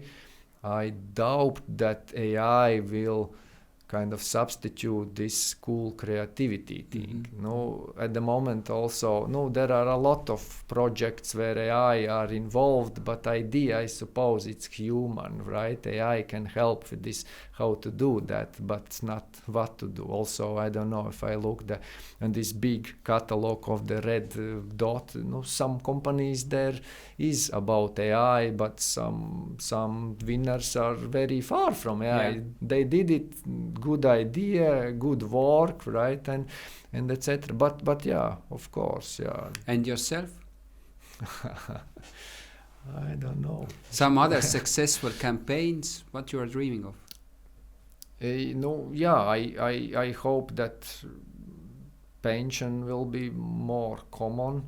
And people are talking more about it, thinking about it. Yes, and people, it's like normal topic, right? And it's not like just the topic that comes up sometimes, usually when something bad happens, or right, or maybe some political parties take this topic, but I think that's a question also about national security, I suppose, because the persons who are also financially more aware, right, they know what they are doing, why they are doing. They have a cushion for rainy days, right? They are making investments. They are saving for pension.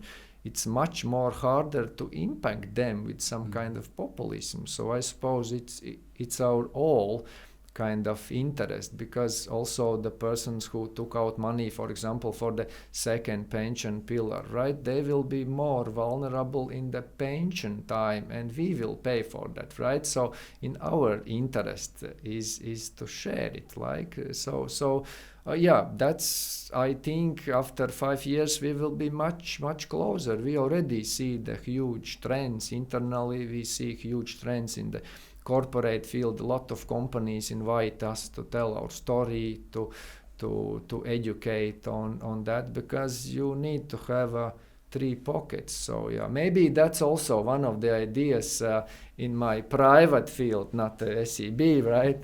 I should maybe start to create the jeans with the 3 pockets, right?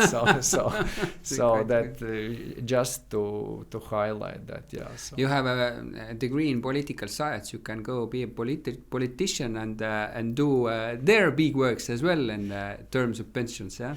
Maybe. Actually, one of the things I have done, if we return also to the youth time, I was once in the project, like youth minister cabinet it was, and I was the minister of economics. So I was also in the television giving interviews, and imagine you are like interesting approach. Yeah. You are like young man, and then journalists ask you, what do you think about this serious question? You are like, what? So yeah, but it was good experience. So yeah, I hope I will continue to do brave things, interesting things. I hope I will work with great partners, because partners should go in the same pace, right? Yeah. Partners should not stop you from something. They should give you wings, right? In a sense, like if the tonality and branding are roots, then partners are wings, right? Yeah. That let you fly. And also personally, I would like to after 5 years, I would really like to be a pro guitar player. So musicians. Yeah. Actually, it's also... You are studying at the moment also guitar, or it was something that you studied already in music school? No, I'm doing it now, and it's also customer-centric approach, and it's about service, because I've been dreaming about a long time ago. But when I started on my own, it doesn't work. So it means that I should find some kind of teacher, time, money, and etc. Then I found an app that helped me to tune the guitar, and it actually sounds so good. I was playing all the time with untuned guitar, right? And I suppose it's the same also with the finances. Maybe a lot of people play their pension song with untuned, right? What does the app say to you? How many minutes you have to play it per day to be a good one in, I don't know, in sometimes? My app don't tell me that. I don't know, maybe that's on purpose. But you have to rehearse each day, you have to do it, yeah? No, I suppose, yeah. But I suppose, rehearse. But actually, yeah, this app really helped me to learn, like, I don't know, 5 basic chords, and I can play something like, I don't know, Beatles, Let It Be, for example, the latest thing I've been... Next time, Eric, you come here, you play a guitar. Yes. I hope, yeah, that's my personal thing. But that's only one of examples how tools can help us, and we really help that in bank, in SEB. We are creating such tools that help first tune and then play the nice pension and nice investment songs that's kind of good for soul, good for friends, and etc. And also my advice to everybody is do not to be scared, right? Because I'm not the greatest singer or the guitar player. I'm just telling it, right? And I suppose a lot of Marcom colleagues has different type of talents. Maybe somebody of us is a good painter. Paint your product. I agree 100%. Everybody has some talents. Maybe they haven't found it yet, but it's there, yeah? So you should find it as well. Try to find it, yeah? Yes. Thank you, Eriks, for taking the time to come and share your knowledge, your experiences with us. It was very interesting. You're the first from Latvia. So good. Yeah, good one. Thank you. Thank you for inviting, and thank you for having those podcasts. That's actually very, very great, right? That you educate and you make the deep conversation, because when you search something in the YouTube, it's usually paid commercials, right?